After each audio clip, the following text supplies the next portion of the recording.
Kali ini kita mau bicara dan membahas tentang rencana pelantikan seluruh kepala daerah pada tanggal 6 Februari 2025 yang akan tiba. Pilkada serentak seluruh menghasilkan beberapa baik gubernur, bupati, wali kota.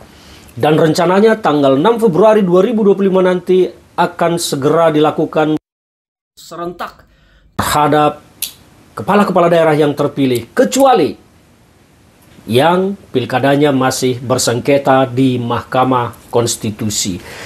Kita tidak sedang membahas tentang pilkadanya atau sengketanya, tapi kali ini kita mau membahas tentang keabsahan pelantikan kepala-kepala daerah di negara kita. Undang-undang menyatakan bahwa kepala daerah terpilih dilantik di ibu kota negara. Inilah yang mau kita bahas sekarang. Ibu kota negara Indonesia saat ini sebetulnya menjadi sangat tidak secara eksplisit di mana kita punya ibu kota negara. Kenapa demikian? Karena undang-undang tentang IKN telah disahkan. Undang-undang tentang IKN telah ditandatangani oleh Presiden. Dan undang-undang tentang perubahan Jakarta dari daerah khusus ibu kota berubah menjadi daerah khusus Jakarta telah juga ditandatangani oleh Presiden. Dan inilah kekacauan yang sebetulnya disisakan oleh Jokowi dengan ambisinya yang meletup-letup sampai ke ubun-ubun hingga membuat Indonesia, negara sebesar ini, tidak jelas ibu kotanya di mana. Pemerintah berdalih bahwa oke, undang-undang telah menyatakan ibu kota negara adalah IKN. Tetapi hal itu belum bisa dilaksanakan kalau Kepresnya belum turun. Inilah kejanggalan di negara kita. Undang-undang bisa teranulir, tidak bisa dijalankan ketika Kepres tidak ada. Seolah-olah kedudukan Kepres itu berada di atas undang-undang. Padahal kalau kita bicara tentang hierarki peraturan di negara ini, konstitusi di bawahnya adalah undang-undang. Dan Kepres itu masih berapa tingkat lagi di bawah. Karena masih ada di bawah undang-undang itu peraturan pemerintah. Kepres masih jauh di bawah undang-undang. Tetapi Kepres bisa menganulir pelaksanaan undang-undang. Sehingga sampai sekarang, meskipun Jakarta statusnya telah daerah khusus Jakarta dan IKN di Kalimantan statusnya ibu kota negara, tetapi secara nomenklatur Jakarta masih ibu kota negara Republik Indonesia.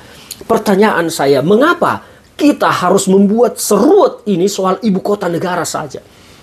Mengapa kita harus membuat serumit ini soal ibu kota negara?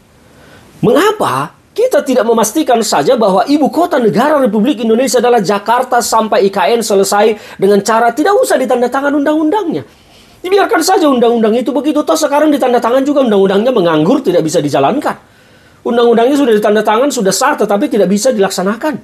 Mengapa tidak dibiarkan saja dulu itu tidak usah ditandatangan sehingga ada kepastian hukum yang nyata di negara ini bahwa ibu kota negara Republik Indonesia adalah Jakarta. Dan memang kalau soal IKN masih perlu kajian. Saya melihat bahwa IKN ini sangat tidak layak menjadi ibu kota negara. Sangat tidak layak. Terbaru, bagaimana Jokowi dari dulu menyatakan IKN itu akan daerah yang bebas banjir. Faktanya bandara VVIP saja banjir. Ini menunjukkan bahwa daerah tersebut, lokasi IKN tersebut tidak siap untuk menjadi ibu kota negara. Bayangkan bandara VVIP banjir dan sekarang tergenang lumpur. Oke, kita tidak mau membahas itu. Itu hanya sekilas. Tetapi soal keabsahan pelantikan gubernur dan bupati wali kota yang terpilih. Bagaimana nasib keabsahan mereka? Memang secara hukum tetap akan dianggap sah. Perpresnya sedang dirumuskan oleh Kementerian Dalam Negeri dan akan diajukan kepada Presiden sebelum waktu pelantikan tiba tanggal 6. Dan waktu pelantikannya tanggal 6, lokasinya belum diputuskan di mana. Karena jumlahnya kan sangat banyak. Kepala daerah dengan wakilnya. Kalau sekarang nanti ada sekitar 500 yang dilantik, kali 2 sudah 1.000 orang. Ditambah lagi undangan mereka, keluarga dan segala macam. Artinya akan menghadirkan di situ lebih dari sekitar 3.000 orang untuk pelantikan itu. Di mana akan dilaksanakan? Mungkinkah di Monas? Kalau di istana tidak mungkin, tidak muat di sana. Ya kan? Mungkin di Monas atau di mana, sampai di Jakarta. Tetapi keabsahan mereka dalam pelantikan ini sungguh menjadi rumit dan tidak jelas. Negara kita memang terbiasa terlalu permisif dengan hal-hal yang tidak jelas dan sumir. Negara kita terlalu permisif terhadap hal-hal seperti ini. Ah sudahlah, gampang nanti, yang penting kan jalan. Inilah kebiasaan buruk di negara kita sehingga negara kita sulit maju. Soal ibu kota saja sangat kita buat rumit. Padahal IKN itu adalah otak dari Jokowi dan bukan dari otak belakang bangsa Indonesia. Kenapa itu diputuskan dan didukung oleh DPR? Karena mereka semua tunduk kepada Jokowi pada kala itu. Tapi kalau kita melihat kepentingan bangsa terhadap IKN itu tidak ada sama sekali. Tidak ada. Negara tidak butuh pemindahan ibu kota. Negara butuh rakyatnya disejahterakan. Negara tidak butuh ibu kota baru, tetapi negara butuh anggaran untuk rakyat. Lihatlah sekarang bagaimana Pak Prabowo begitu sulitnya mencari dana, mencari anggaran untuk melaksanakan programnya. Dan ini semua adalah residu dari keburukan Jokowi di masa pemerintahannya. Kembali soal ibu kota dan keabsahan pelantikan kepala-kepala daerah kita. Saran saya, bahkan kalau perlu, status undang-undang IKN itu dievaluasi ulang dan dicabut sementara, kembalikan undang-undang daerah khusus ibu kota Jakarta demi kepastian hukum untuk bangsa dan negara kita. Bayangkan negara sebesar kita, ibu kotanya saja tidak jelas di mana. Gila bangsa kita ini. Ibu kota tidak jelas hanya karena ulah Jokowi. Ya ampun, bangsa sebesar ini ibu kotanya tidak jelas dan hanya diatur nomenklatur. Karena Kepres belum keluar maka Jakarta masih ibu kota padahal undang-undangnya sudah ditandatangan. Terlalu terbiasa kita tidak menjalankan undang-undang padahal sumpah jabatan presiden menyatakan melaksanakan undang-undang setegak-tegaknya dan seluruh-seluruhnya.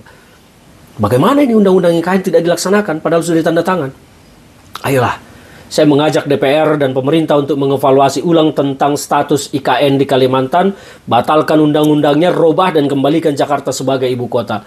Itu akan lebih baik demi kepastian hukum untuk sebuah negara sebesar Republik Indonesia yang telah diacak-acak oleh Jokowi.